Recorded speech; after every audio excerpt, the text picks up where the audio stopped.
Welcome back to part 2 of What If Obi-Wan Died on Florrum. Thank you to all of you who watched the first part of this video. To recap what happened in that episode in the event you haven't seen it, Obi-Wan had been brutally killed at the hands of Maul, an event that had been felt by all of the Jedi.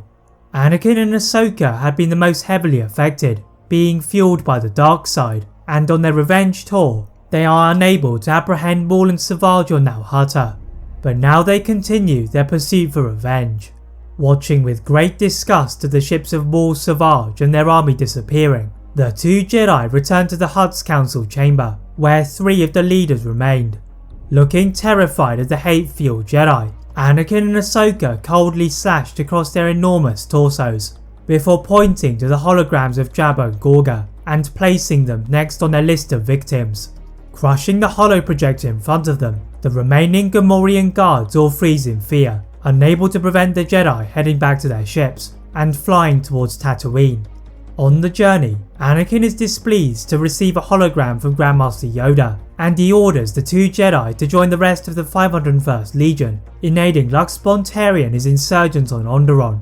Ahsoka briefly considers it, but she understood the significance of Anakin returning to his home planet after Obi-Wan had told her about how his Padawan had failed to put behind the shadows of his past. In their attempts to surface adjacent to the single road that led to the doorstep of Jabba's palace, when the infamous sandstorms had picked up at exactly the wrong time, and having to land in a barren area of the Dune Sea, the Jedi shield themselves from the sand. As they trundle to Jabba's palace, the Jedi suddenly hear a voice, and turning back to the cone of sand in the air, they manage to discern the voice of Obi-Wan. Anakin believed this to be some kind of Sith trick, but the Jedi Master revealed that Qui-Gon had been training him to transcend life after death. Obi-Wan had reflected upon the failings of the Jedi Order, and Anakin and Ahsoka were right not to follow all of the orders of the Council. Reaffirming that Anakin was indeed the chosen one, it was up to him to decide the fate of the Jedi and the Sith, and disappearing into the wind, the sand soon cleared for the Jedi to enable them to start to breach the defences of Jabba's palace. Using mind tricks to bypass the dozy guards, Anakin and Ahsoka can hear a rumbling beneath their feet, and Anakin warned his Padawan of the notorious rancor that Jabba used for his enemies, and sidestepping the central pit, they pointed their blades at the mighty sleeping Hutt.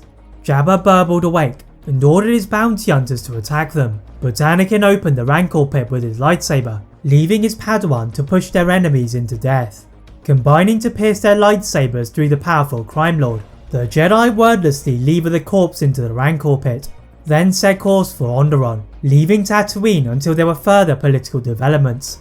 The Jedi joined Rex and the 501st Legion, who had already been working on training the rebels, but eager for more blood on their blade, Anakin and Ahsoka order for the central power station to be destroyed, gaining the confidence of the population.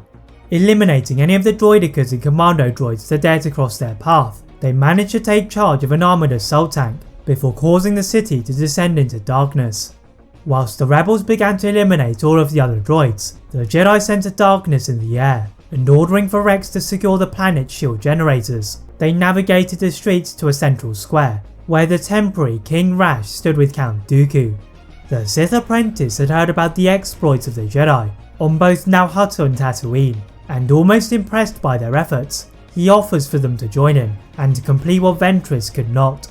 The Master and Padawan have no interest in joining the traitorous Sith, and igniting their blades, Dooku wanted to cut through Ahsoka, but Anakin did not allow him to do so, repelling his lightning attack, then forcing him into the walls of the palace.